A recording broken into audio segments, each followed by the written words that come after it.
The Galactic Federation had watched the small blue planet for 300 years before making first contact. They had seen the humans survive ice ages, volcanic winters, and countless smaller disasters. The Federation's scientists wrote detailed reports about this strange species that refused to die when all logic said they should. But the Federation made a terrible mistake. They looked at the humans and saw only a primitive species that had gotten lucky. They did not understand what they were really seeing. Ambassador Crixtal of the Vorathi stood before the Grand Council chamber, his 4 arms folded in the traditional gesture of deep concern. Behind him, a holographic display showed Earth rotating slowly, its surface dotted with the lights of human cities. "The humans have rejected our terms," Crixtal announced. His translator device converted his clicks and whistles into the common tongue of the Federation. "They refuse to surrender their outer colonies and will not accept our governance over their species." High Counselor Marnetta, the ancient leader of the Zelthian people, leaned forward in her crystalline throne. Her skin shimmered with patterns of displeasure. "This is most unusual. Every species we have contacted has accepted our terms within 1 solar cycle. The humans have been negotiating for 3 of their years now." "Perhaps they do not understand their position," suggested Admiral Threk of the Dominion Fleet. The massive reptilian warrior drummed his claws against his command console. "They have only been a spacefaring species for 200 years. Their ships are primitive. Their weapons are laughable by our standards. They should know they cannot win against us." Crixtal's secondary eyes blinked in what his species considered a sign of uncertainty. "That is what troubles me, Admiral. They do know. Their leaders have studied our capabilities extensively. They know exactly how outmatched they are, and yet they still refuse." The council chamber fell silent. This was not how things were supposed to work. The Galactic Federation had been bringing lesser species under its protection for 50,000 years. The pattern was always the same. A new species would discover faster than light travel. Federation scouts would make contact. The new species would see the vast power of the Federation and understand that resistance was pointless. They would accept the Federation's generous terms and join the collective of civilized peoples. But the humans were different. They asked questions that no other species had asked. They wanted to know why the Federation had never developed certain technologies that humans considered basic. They pointed out flaws in Federation law that had existed for millennia. They negotiated as if they were equals, not as the primitive newcomers they obviously were. "What do you recommend, Ambassador?" High Counselor Marnetta asked. Hesitated. He had spent more time with the humans than any other Federation official. He had walked their cities, eaten their food, and studied their history. He had seen things that worried him deeply, but he could not explain his concerns to the council. They would not understand. "I recommend we apply pressure," he said finally. "Nothing too severe. Perhaps a demonstration of our military capabilities, something to remind them of their place in the galactic order." Admiral Threk's eyes lit up with eager anticipation. "I have been waiting for this opportunity. My fleet can be at their border within 6 cycles. What shall I destroy?" "Nothing inhabited," Crixtal said quickly. "Choose one of their uninhabited mining colonies. Destroy it completely, but ensure there are no casualties. We want to frighten them, not anger them." The council approved the plan unanimously. It was a standard procedure, one they had used dozens of times before. A small show of force, followed by renewed negotiations. The primitive species would always come to their senses after seeing what they were up against. What the Federation did not know was that their communications had been intercepted by human intelligence agencies months ago. Every word spoken in the council chamber was translated and analyzed within minutes. The humans knew exactly what was coming. Deep beneath the Rocky Mountains, in a bunker that had survived 3 world wars, General Sarah Chen reviewed the intelligence reports. She was 63 years old, with gray hair and sharp eyes that had seen humanity through its first interstellar war. She had hoped that war would be the last, but she had always known better. "They think we will surrender after they destroy a mining colony," she said to her staff. "They think we will see their big ships and their fancy weapons and fall to our knees in fear." Colonel James Wright, her chief of operations, pulled up a map of human space. "We have 17 mining colonies in the outer territories. Which one do you think they will target?" "It does not matter," General Chen replied. "Let them have their demonstration. Let them destroy whatever they want. It will not change anything." "Ma'am," Wright looked confused. "You want us to let them destroy one of our colonies?" Chen smiled, and there was no warmth in it. "Colonel, do you know what makes humans different from every other species in this galaxy?" "Our stubbornness, ma'am." "Partly, but it is more than that." She pulled up a historical database on her display. 65 million years ago, an asteroid struck our planet and killed the dinosaurs. 96% of all marine species died. 70% of all land species died, but life survived. Evolution continued, and eventually we emerged. She scrolled through the database. 74,000 years ago, a supervolcano erupted and reduced the human population to perhaps 10,000 individuals. We should have gone extinct. We did not. We adapted. We survived. We spread across the entire planet. "The Federation has studied our history," Wright pointed out. "They have read about it," Chen corrected. "That is not the same thing. They see our extinction events as disasters that we barely survived. They do not understand that we see them as challenges, challenges that made us stronger." She stood up and walked to the window. Even this deep underground, the bunker had windows that showed simulated views of the surface. Right now, it displayed a peaceful mountain sunset.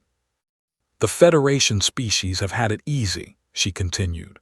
"Most of them evolved on stable worlds with gentle climates. They never had to fight for survival the way we did.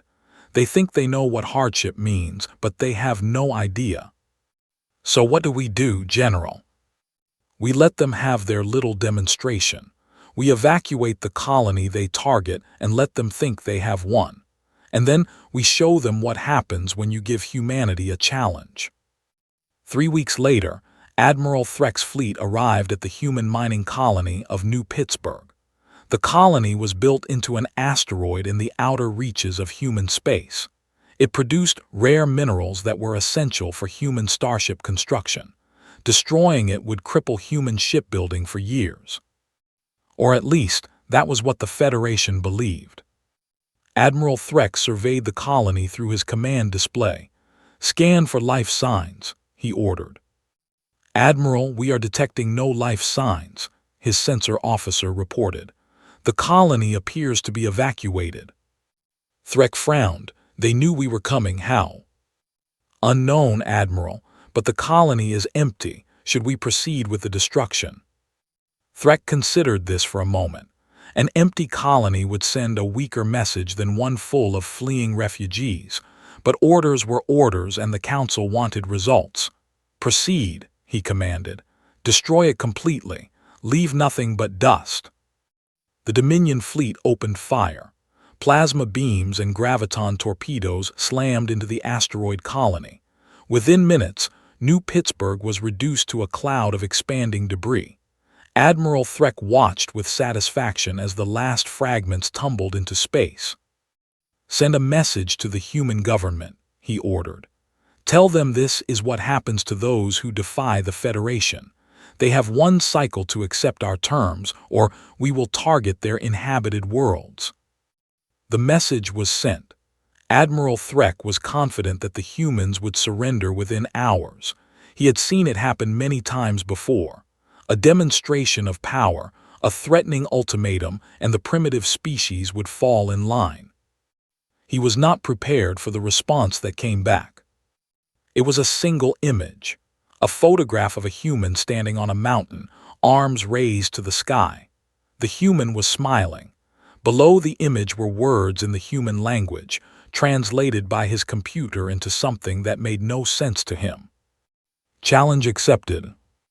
The emergency session of the Galactic Council was held 3 standard days after the destruction of New Pittsburgh.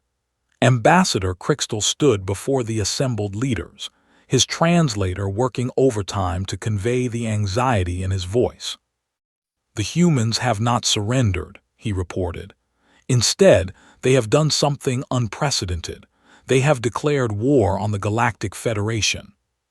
The council chamber erupted in what could only be described as laughter. Different species expressed it in different ways. The Zelthians flickered with amusement. The Vorathi clicked rapidly. The reptilian Dominion representatives bared their teeth in what passed for smiles among their kind. A species that has been spacefaring for only 2 centuries has declared war on a federation of 1,000 worlds, High Counselor Marnetta asked, her crystalline form shimmering with disbelief. "Have they lost their minds?" "Perhaps they have," Crystal admitted, "but I must warn the Council. I have studied these humans extensively. They are not stupid. They know exactly what they are facing. And yet they have chosen to fight anyway. This should concern us." Admiral Threk dismissed the concern with a wave of his massive claw. "Let them fight. My fleet will crush them in a matter of cycles. Their ships are primitive. Their weapons are weak. Their population is tiny compared to ours. This war will be the shortest in galactic history." "I hope you are right, Admiral," Crystal said quietly, "but I have learned something about humans that troubles me. They have a saying. It goes like this: what does not kill me makes me stronger. I did not understand what it meant at first, but now I think I do." "What does it mean?" Marnetta asked. "It means they see adversity as an opportunity. They do not fear challenges, they embrace them. Every time something tries to destroy them, they learn from it. They adapt. They become better at surviving. I fear that by attacking them, we have given them exactly what they wanted." The Council did not take the warning seriously. They had been the dominant power in this part of the galaxy for 50,000 years. They had absorbed hundreds of species into their collective. They had never lost a war. The idea that a primitive species of upright apes could pose a real threat was simply absurd. 6 months later, they began to understand their mistake.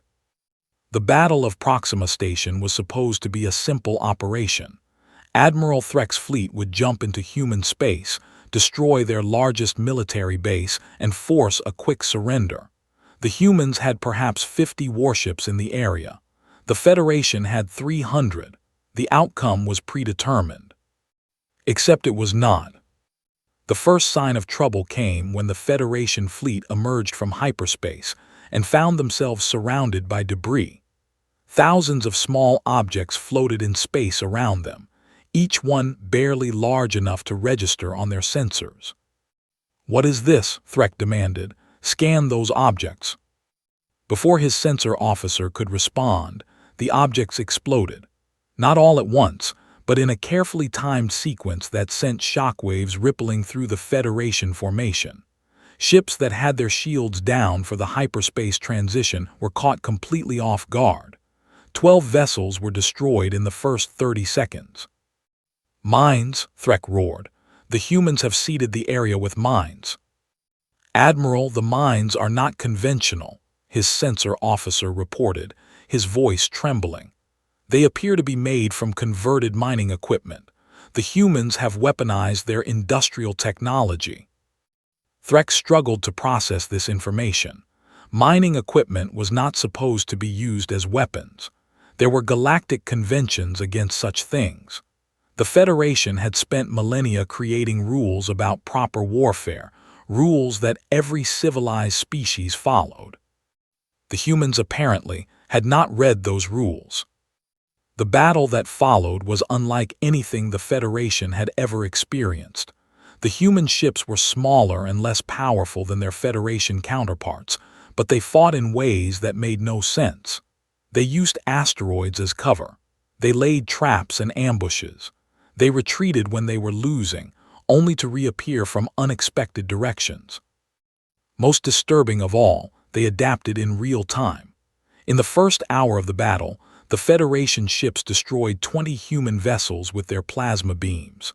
By the second hour, the humans had figured out how to disperse the plasma with electromagnetic countermeasures.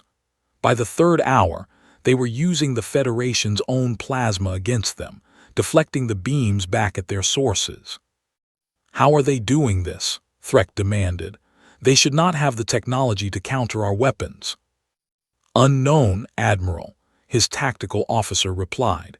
"They appear to be inventing new technologies during the battle itself." "That is impossible. Research and development takes years, decades. You cannot create new weapons in the middle of a fight." "Apparently, Admiral, the humans can." The Battle of Proxima Station lasted for 18 hours. When it was over, Admiral Threk had lost 47 ships. The humans had lost 31. By any standard measure, it was a Federation victory. They still held numerical superiority. They had destroyed more enemy vessels than they had lost.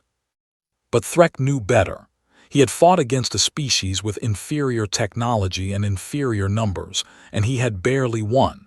Worse, the humans had learned from the battle.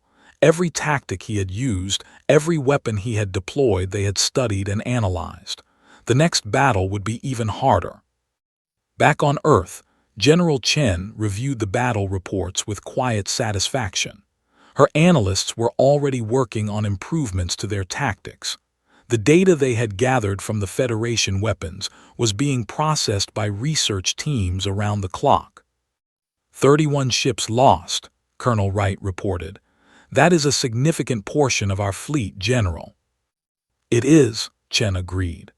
"And each one of those ships represented brave men and women who gave their lives for humanity. We will honor their sacrifice." "How, ma'am?" "By winning." She pulled up a production report. "How are the new shipyards coming along?" "Ahead of schedule, General.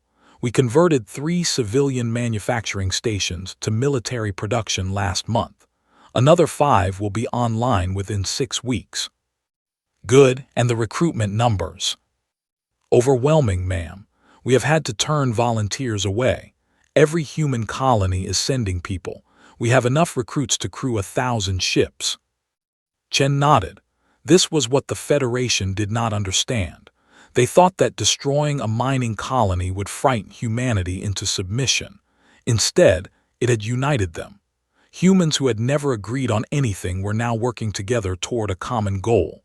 Old rivalries and conflicts had been set aside. The entire species was mobilizing for war. "The Federation has more ships than we do," she said. "They have more people, they have better technology. On paper, we cannot win this war." "So why are we fighting, ma'am?" "Because we are human, Colonel. We have been facing extinction since before we learned to walk upright.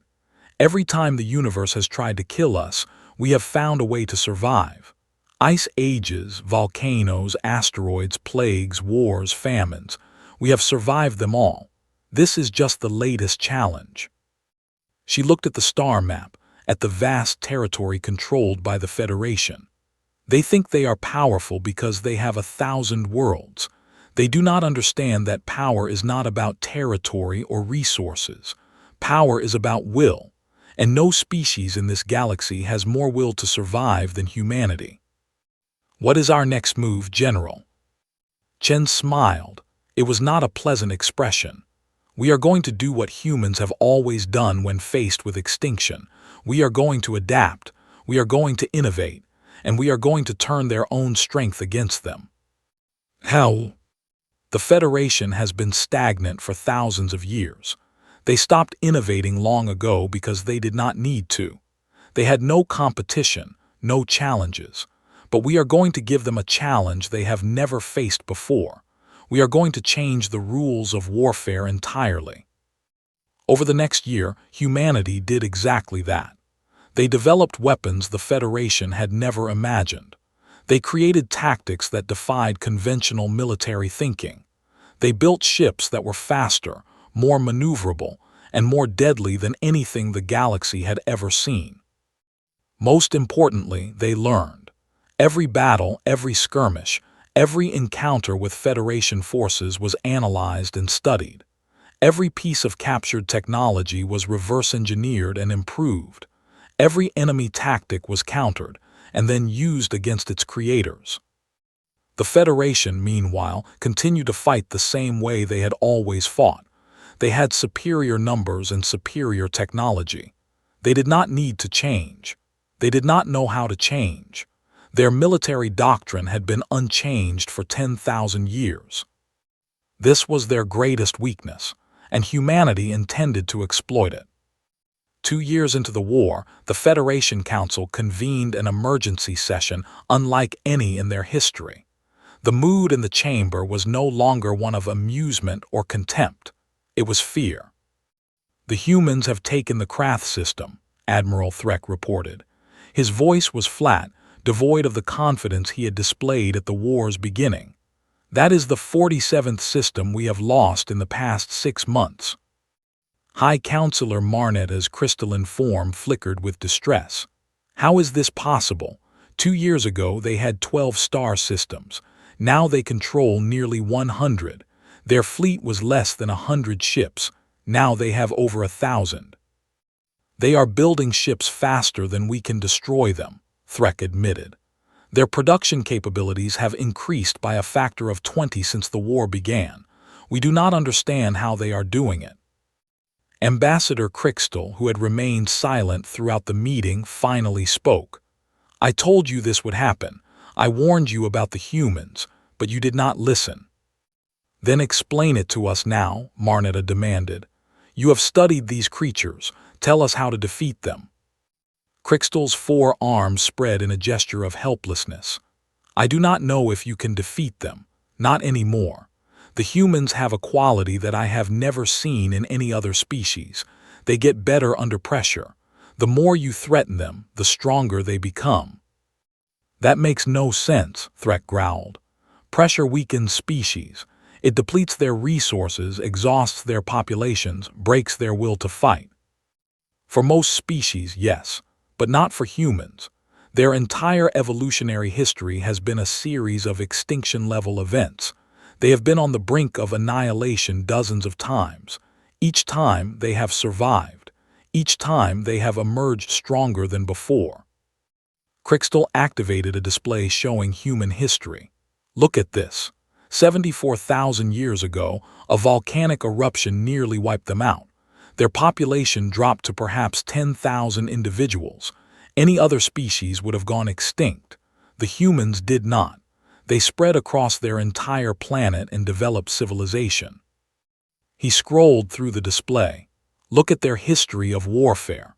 They have fought thousands of wars among themselves. Each one has produced new technologies, new strategies, new weapons. They have spent their entire existence preparing for exactly this kind of conflict." "But we have been at peace for 10,000 years, Marnetta said slowly, beginning to understand. "We stopped developing military technology because we had no enemies." "Exactly. We became comfortable. We became complacent. We forgot what it means to fight for survival. The humans never forgot. They have never had the luxury of peace for more than a few generations at a time. They are always ready for the next extinction event." "So what do we do?" Threk demanded. "You cannot expect us to surrender to these primitives." "I do not know," Crystal admitted. "I have been studying them for years and I still do not fully understand them. They have a concept they call necessity is the mother of invention. It means that they create new things when they are forced to by circumstances. We tried to force them to surrender.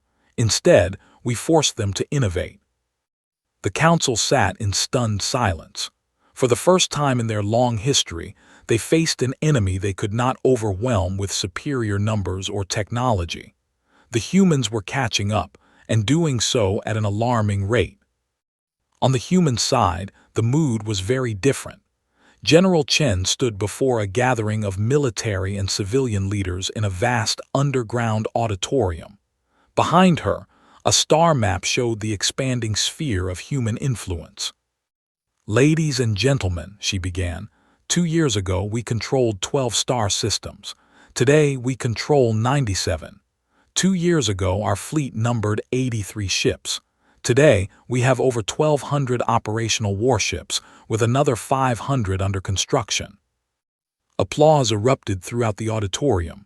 Chen held up a hand for silence. I am not telling you this to celebrate. The Federation still outnumbers us 10 to 1 in ships and 100 to 1 in population. We are winning battles, but we have not yet won the war. She pulled up a new display. However, I am telling you this because I want you to understand what we have accomplished. The Federation thought they could intimidate us into submission. They thought we would see their power and give up. They were wrong. They gave us a challenge, and we rose to meet it. Our scientists have developed technologies that the Federation never imagined possible. Our engineers have built ships that outperform theirs in every measurable way. Our soldiers have learned to fight in ways that the Federation cannot counter. Most importantly, we have shown the galaxy that the Federation is not invincible. There are species out there who have been under their rule for thousands of years. Species who have been told that resistance is futile. Species who have given up hope. We have shown them that hope is not dead. We have shown them that it is possible to fight back, and some of them are beginning to listen. This was perhaps the most significant development of the war. As humanity's victories mounted, other species began to take notice. Some were conquered peoples who had been subjugated by the Federation centuries ago. Others were independent races who had been watching the conflict from the sidelines. The first to openly ally with humanity was a species called the Vrex.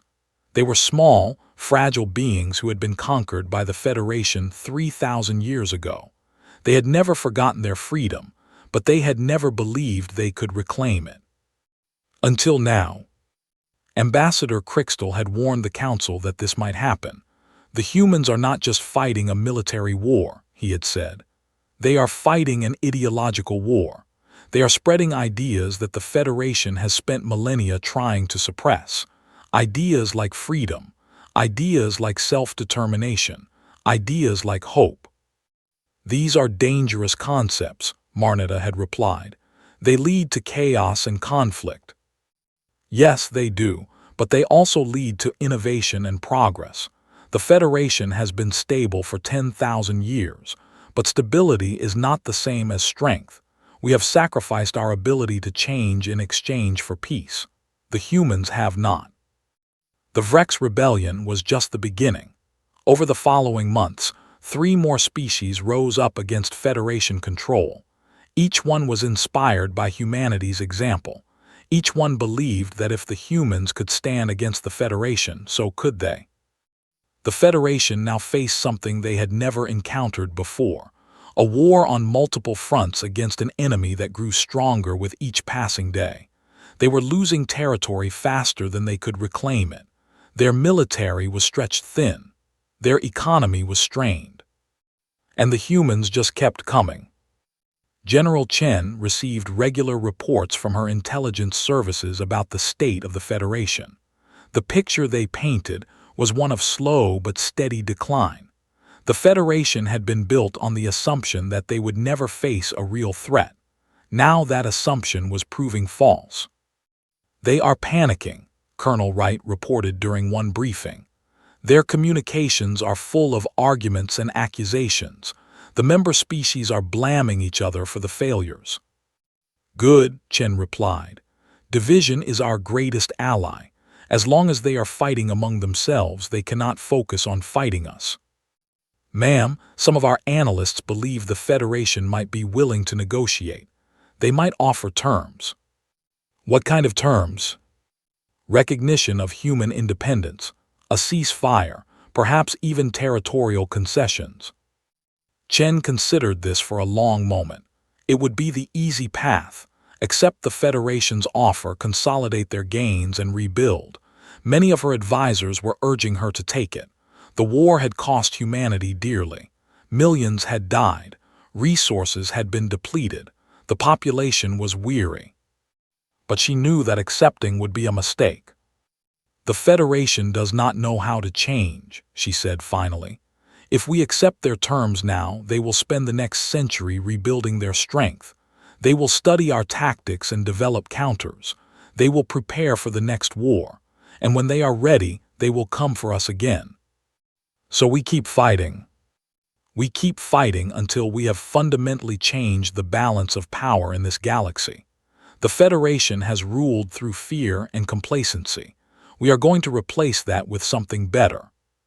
What, ma'am? Choice? We are going to give every species in this galaxy the choice to determine their own destiny. The Federation denied them that choice. We are going to restore it. It was an ambitious goal. Some said it was impossible. But humanity had a long history of achieving the impossible. They had survived extinction events that should have wiped them out. They had risen from primitive hunters to a spacefaring civilization in less than 100,000 years. They had defied the most powerful force in the galaxy and lived to tell about it. This was just another challenge, and humans loved challenges. The Battle of Zelth Prime would be remembered as the turning point of the war. The Zelthian homeworld was the heart of the Federation, the seat of power for the species that had founded it 50,000 years ago. No enemy had ever threatened it before. The humans intended to change that. Admiral Maria Santos commanded the combined human and allied fleet. She was younger than General Chen, but she had proven herself in dozens of engagements. Her tactics were unconventional, her thinking creative, and her determination absolute. Fleet status, she ordered as her flagship emerged from hyperspace. All ships accounted for, Admiral, 2,347 vessels. The Vrex contingent is in position on our left flank. The Krellian ships are holding the right. Santos nodded. The alliance had grown beyond anything humanity had expected. The Vrex, the Krellians, the Thousand Worlds Republic, and a dozen smaller groups had all joined the fight against the Federation. Each brought their own ships, their own technologies, and their own reasons for wanting freedom. But the humans remained the heart of the alliance. They were the ones who had shown the way. They were the ones who had proven that the Federation could be challenged. Enemy fleet detected, her sensor officer reported. 3,000 vessels. The Federation has gathered everything they have left to defend their homeworld. Everything they have left, Santos smiled grimly. 4 years ago they had 10,000 ships, now they have 3,000. That is what happens when you underestimate your enemy. The Federation fleet was still larger than the Alliance forces, but numbers alone no longer determined the outcome of battles. The humans had learned too much, adapted too quickly, innovated too effectively. Their ships were no longer primitive. Their weapons were no longer laughable. Their tactics were no longer predictable. Admiral Threk commanded the Federation defenders. He had survived every battle of the war, learning painful lessons at each one. He was no longer the confident warrior who had dismissed humanity as primitives. He knew exactly what he was facing.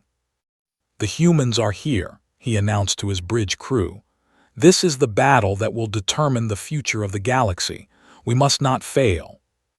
"Admiral," his tactical officer said hesitantly, "our projections show that we cannot win this battle. The humans have developed countermeasures for every weapon in our arsenal. Their ships are faster and more maneuverable than ours. Their pilots are better trained." "I know," Threk replied, "but we will fight anyway. That is what the humans would do. Perhaps it is time we learned from them." The battle began with the Alliance fleet launching a coordinated strike against the Federation's defensive installations. Thousands of missiles and drones swept toward the orbital stations that protected Zelth Prime. The Federation's point defense systems activated, filling space with plasma fire. But the missiles were a distraction. While the Federation focused on the incoming projectiles, human stealth ships slipped through the chaos.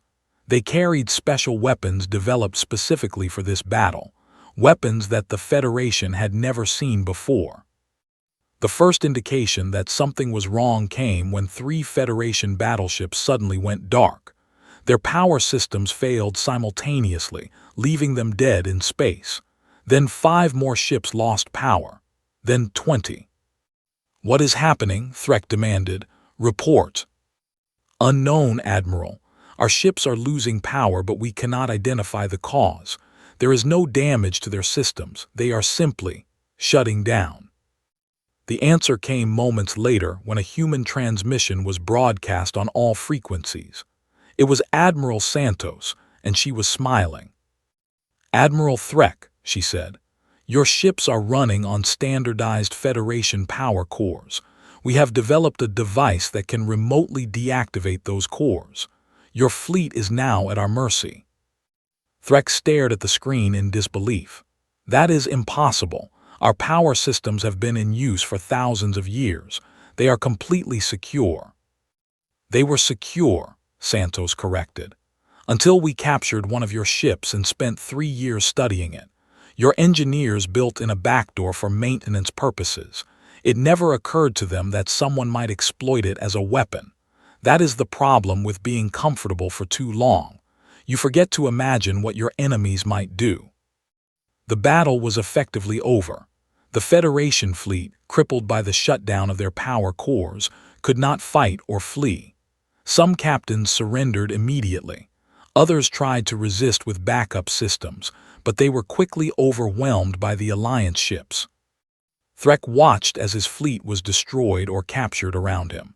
His own flagship was still operational. It was one of the newer designs, with a different power system that the human device could not affect. But he was surrounded by enemy vessels, and he knew the fight was over. "Admiral Threk," Santos called again, "I am offering you a choice. You can continue to fight and die with honor, or you can surrender and help us build a better future for this galaxy. The choice is yours." Threk closed his eyes. He had spent his entire life serving the Federation. He had believed in its mission, in its vision of galactic order, but that vision had proven to be built on a foundation of arrogance and complacency. The Federation had stopped growing, stopped adapting, stopped improving. They had believed they were perfect, and that belief had led to their downfall. The humans, by contrast, had never stopped growing. They treated every challenge as an opportunity to become better. They did not fear extinction. They embraced it as a test to be passed. "I surrender," Threk said finally, "but I have a question for you, Admiral Santos." "Ask." "How do you do it? How do you turn every disaster into a victory? How do you become stronger from things that should destroy you?" Santos considered the question for a moment. "I think it is because we expect disasters. We have been preparing for extinction since before we were truly human.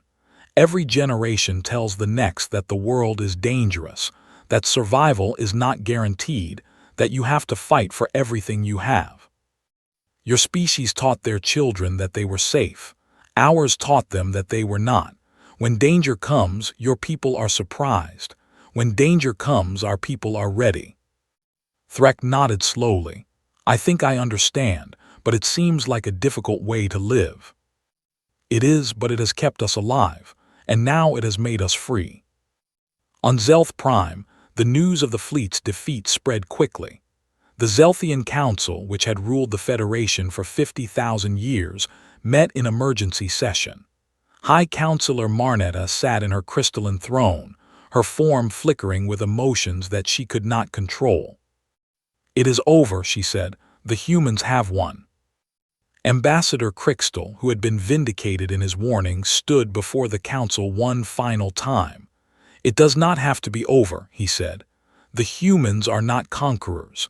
They do not want to rule the galaxy. They want something else." "What do they want?" "They want us to be better. They want us to start growing again. They want us to face challenges and overcome them, instead of hiding from them behind walls of complacency." "You want us to become like them?" Marnetta asked. "To live in constant fear of extinction?" "Not fear," Crystal corrected. "Respect. The humans respect extinction. They know it is always possible, always waiting. That knowledge drives them to constantly improve, to never become comfortable, to always be ready for the next challenge. We stopped respecting extinction long ago. We believed we had conquered it. We were wrong. The universe is dangerous. Life is fragile. And species that forget this truth do not survive. The council sat in silence, contemplating these words. For the first time in their long history, they were being forced to question everything they believed about themselves and their place in the galaxy. The humans had not just defeated them militarily. They had exposed a fundamental flaw in the Federation's philosophy, a flaw that, if left uncorrected, would eventually have led to their extinction anyway. Perhaps Marnetta thought the humans had not conquered them. Perhaps they had saved them. 5 years after the Battle of Zelth Prime, the galaxy was a very different place. The Galactic Federation still existed, but it had been transformed. No longer a rigid hierarchy that demanded submission, it had become a loose alliance of independent species working together by choice rather than coercion. General Sarah Chen, now the most celebrated human in history, stood before the first meeting of the Galactic Assembly. This new body had replaced the old Federation Council. It included representatives from every species, large and small, powerful and weak. Each had an equal voice. Each had the right to determine their own destiny. "Friends," Chen began, her voice carrying across the vast chamber, "we gather here not as conquerors and conquered, but as equals, not as masters and servants, but as partners, not as enemies, but as allies facing the vast and dangerous universe together." The assembly listened in respectful silence. Among them sat Admiral Threk, who had been pardoned for his role in the war and now served as a liaison between the old Federation species and the New Order. Beside him was High Counselor Marnetta, who had surprised everyone by supporting the transition to the new system. "Some of you may wonder why humans fought this war," Chen continued. "Some may believe it was for territory or resources or power. It was not. We fought because we believe that every sentient being in this galaxy deserves the right to face challenges and grow stronger from them. The old Federation protected you from challenges. It kept you safe and comfortable. But in doing so, it also prevented you from growing. Species that were once innovative became stagnant. Cultures that were once dynamic became rigid. Peoples who once looked to the stars with wonder began to look at them with fear. Humanity believes that challenges are not obstacles to be avoided. They are opportunities to be embraced. Every extinction event our species has faced has made us stronger. Every disaster has driven us to innovate.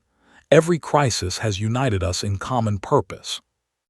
We do not want to impose our way of life on you, but we do want to give you the choice to find your own way, the choice to face challenges, the choice to grow, the choice to become more than what you are today." Ambassador Crixtal rose to speak next. He had become one of the most important figures in the new order, serving as a bridge between the old ways and the new. "I spent years studying humans before the war," he said. "I thought I understood them. I was wrong. It took defeat to truly understand what makes them different from us. They do not fear extinction. They accept it as a possibility and use that acceptance to drive themselves forward. Every day could be their last, and so they make every day count. They do not waste time on comfortable stagnation. They are always reaching for something more. I have come to believe that this is not just a human trait. It is a universal truth that we have forgotten. Life is not meant to be safe. It is meant to be lived. And living means facing challenges, taking risks, and growing stronger from both success and failure. The humans have reminded us of this truth. They have shown us that comfort is not the same as happiness. Safety is not the same as fulfillment. Stability is not the same as strength. And I, for one, am grateful for the lesson." The assembly applauded, not just the humans and their allies, but also the former Federation species. Even those who had fought hardest against the change now recognized its necessity. In the years that followed, the galaxy began to change in ways that no one had expected. Without the heavy hand of Federation control, species began to innovate again. Technologies that had been stagnant for millennia began to advance. New ideas spread from world to world, sparking creativity and progress. The Zelthians, once the rulers of the Federation, became some of the most enthusiastic adopters of the new philosophy. They discovered that their crystalline forms could be adapted for environments they had never considered. Young Zelthians began exploring worlds that their ancestors had dismissed as too dangerous. The Vorathi developed new forms of art that incorporated concepts of struggle and triumph. Their music, once contemplative and peaceful, began to include themes of challenge and overcoming. Their literature explored what it meant to face extinction and survive. Even the warlike Dominion found new purpose. Admiral Threk led an initiative to establish a galactic defense force, not to conquer other species, but to protect them from external threats. The galaxy was vast, and there were dangers out there that no single species could face alone. "We have spent 50,000 years pretending that we were safe," Threk explained to his new human colleagues. "The humans have shown us that safety is an illusion, but they have also shown us that we do not need to face the danger alone. Together, we are stronger than any of us could be separately." General Chen retired from military service shortly after the formation of the Galactic Assembly. She had spent her entire adult life preparing for and fighting in wars. Now, she wanted to see what peace looked like. She returned to Earth and bought a small farm in the mountains. It was hard work, subject to the whims of weather and season. Crops failed sometimes. Storms damaged buildings. Animals got sick. Every day brought new challenges. Chen loved it. She was visited often by dignitaries from across the galaxy. They came to pay their respects to the woman who had led humanity through its greatest challenge. But they also came to understand. "Why do you do this?" Marnetta asked during one visit, watching Chen repair a fence that had been damaged by a storm. "You could live anywhere. You could have anything you want. Why choose this difficult life?" Chen straightened up and wiped the sweat from her brow. "Because this is what life is supposed to be," she said. "Not easy, not comfortable, but real. Every day I face small challenges. Some I overcome. Some overcome me, but I learn from all of them. I grow from all of them." Is that what humanity learned from all those extinction events? That struggle is the point of existence. "Not struggle for its own sake," Chen replied, "but struggle with purpose. We struggle to survive. We struggle to protect those we love. We struggle to build something better for those who come after us. The struggle gives meaning to our existence. Without it, we would have no reason to get out of bed in the morning." Marnetta considered this. "The Federation tried to remove struggle from our lives. We thought we were being kind." "You were. But kindness without wisdom can be as harmful as cruelty.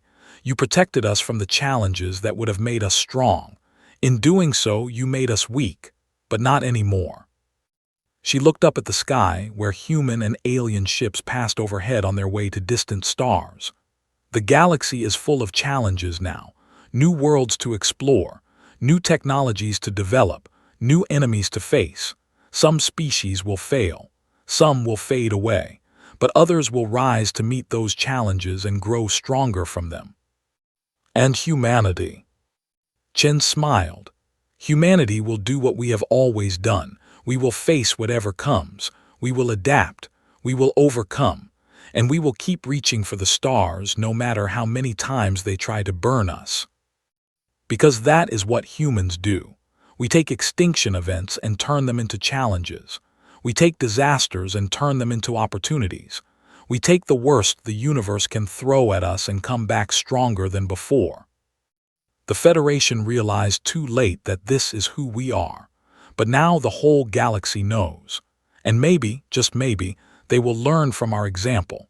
Maybe they will stop fearing extinction and start embracing the challenges that make life worth living. Marnetta nodded slowly. "I think I finally understand. You did not fight to conquer us. You fought to free us from our own complacency. That is exactly right. And now you are free to become whatever you choose to be. That is the greatest gift we could give you. The gift of challenge, the gift of struggle, the gift of meaning. She returned to her fence, and Marnetta watched in silence. The former ruler of 1,000 worlds, learning wisdom from a farmer who had once been a general. The galaxy would face many more challenges in the centuries to come. New threats would emerge. Old problems would resurface. Species would rise and fall. But they would face those challenges together, not as masters and servants, but as equals. And at the heart of it all would be the lesson that humanity had taught them. The lesson that the Federation had realized too late. Extinction events are not endings. They are beginnings. They are the challenges that forge strong species from weak ones. They are the fires that burn away complacency and leave behind only strength. Humanity had learned this lesson over millions of years of struggle. Now the rest of the galaxy was learning it too. And the universe would never be the same.